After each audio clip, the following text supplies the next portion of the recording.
കാർഷിക വാർത്തകൾ.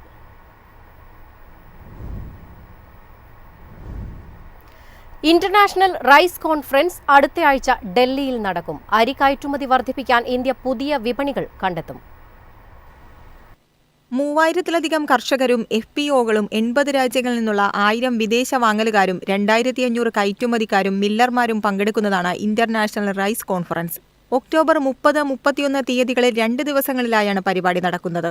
ആഗോള വിപണികളിലേക്കുള്ള അരി കയറ്റുമതി വർദ്ധിപ്പിക്കുന്നതിനായി ഇന്ത്യ 26 രാജ്യങ്ങളിൽ ശ്രദ്ധ കേന്ദ്രീകരിക്കും. ഇന്തോനേഷ്യ, ഫിലിപ്പീൻസ്, വിയറ്റ്നാം, US എന്നിവ ഉൾപ്പെടെയുള്ള വിപണികളിലേക്കാണ് ഇന്ത്യ കയറ്റുമതി ലക്ഷ്യമിടുന്നത്.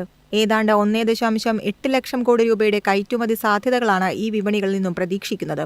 25,000 കോടി രൂപയുടെ കയറ്റുമതി ധാരണാപത്രങ്ങൾ സമ്മേളനത്തിൽ ഒപ്പുവെക്കാൻ കഴിയുമെന്നാണ് കേന്ദ്ര സർക്കാർ പ്രതീക്ഷിക്കുന്നത്.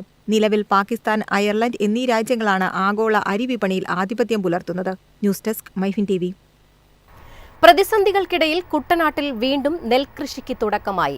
അതേസമയം ജലനിരപ്പ് ഉയരുന്നത് കർഷകർക്ക് വെല്ലുവിളിയാണ്. കുട്ടനാട്ടിൽ വീണ്ടും ഒരു കൃഷിക്കാലത്തിന് തുടക്കമിട്ടിരിക്കുകയാണ്. വലിയ പ്രതിസന്ധികൾക്കിടെയാണ് ഇത്തവണ കർഷകർ വിത തുടങ്ങിയിരിക്കുന്നത്. കനത്ത മഴയും വേലിയേറ്റവും മൂലം ജലനിരപ്പ് ഉയരുന്നത് കർഷകർക്ക് വെല്ലുവിളിയായിരിക്കുകയാണ്. ഇന്നലെയാണ് തകഴിയിൽ വിതയിട്ടുകൊണ്ട് കൃഷിക്ക് തുടക്കമായത്. വിത കഴിഞ്ഞ് 3-ാം നാൾ തൊട്ട് വിതച്ച പാടശേഖരം വറ്റിക്കണം. മുളച്ചു വരുന്ന ഞാറ് സൂര്യപ്രകാശം കൊണ്ട് നാമ്പെടുത്തു വരണം. വെള്ളം കെട്ടി നിന്നാൽ മുളച്ചു വരുന്ന നെൽച്ചെടികൾ ചീയും. മാത്രമല്ല, സമയത്ത് വിത്ത് ലഭിക്കാത്തതും കർഷകർക്ക് തിരിച്ചടിയാണ്. തുലാം 1 മുതൽ വിത ആരംഭിക്കേണ്ടതാണ്. ഒട്ടേറെ പാടശേഖരങ്ങളാണ് വിതയ്ക്കാൻ പാകമാക്കിയിട്ടിരിക്കുന്നത്. വിത്ത് ലഭിക്കാത്തതിനാൽ വീണ്ടും വെള്ളം കെട്ടി നിർത്തിയിരിക്കുകയാണ്. കുട്ടനാട്ടിൽ തകഴി കൃഷിഭവൻ പരിധിയിൽ മാത്രമാണ് സമയത്തിന് വിത്ത് ലഭിച്ചത്. കഴിഞ്ഞ സീസണിലെ കണക്കനുസരിച്ച് ജില്ലയിൽ 30,000 ഹെക്ടറിലധികം സ്ഥലത്ത് കൃഷി നടക്കുമെന്നാണ് പ്രതീക്ഷ. സമയത്ത് വിതയ്ക്കാൻ കഴിയുന്നില്ലെങ്കിൽ വൻ പ്രതിസന്ധിയാകും ഉണ്ടാവുക. മാത്രമല്ല, ഒന്നിച്ചു വിതച്ചാൽ തൊഴിലാളി ക്ഷാമം മുതൽ കൊയ്ത്ത് യന്ത്രം എത്തിക്കുന്നതും നെല്ല് സംഭരിക്കുന്നതും വരെ വിവിധ ഘട്ടങ്ങളിൽ പ്രതിസന്ധി നേരിടേണ്ടി വരുമെന്നാണ് കർഷകർ പറയുന്നത്. News desk MyFin TV. ഇന്ത്യയിലെ എണ്ണപ്പന കൃഷിയിൽ വർധന. ആഭ്യന്തര ഭക്ഷ്യ എണ്ണ ഉൽപാദനം ഉയർത്താനുള്ള സർക്കാർ ശ്രമങ്ങൾ ഫലം കണ്ടു തുടങ്ങിയതാണ് ഇതിന് കാരണം. ഈ സാമ്പത്തിക വർഷം ഇന്ത്യയുടെ എണ്ണപ്പന കൃഷി 52,113 ഹെക്ടറായി ഉയർന്നിരിക്കുകയാണ്. തെലങ്കാന, ആന്ധ്രാപ്രദേശ് സംസ്ഥാനങ്ങളാണ് എണ്ണപ്പന കൃഷിയിൽ മുന്നിലുള്ളത്.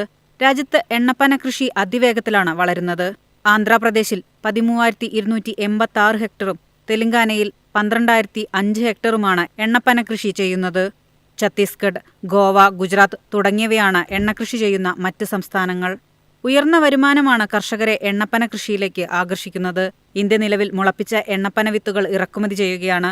ഇവ പിന്നീട് വയലുകളിലേക്ക് നടുന്നതിനു മുമ്പ് 18 മാസം നഴ്സറികളിൽ വളർത്തുകയാണ് ചെയ്യുക. ഈ പ്രക്രിയ സുഗമമാക്കുന്നതിനായി സർക്കാർ വിത്ത് തോട്ടങ്ങൾക്ക് അനുമതി നൽകിയിട്ടുണ്ട്.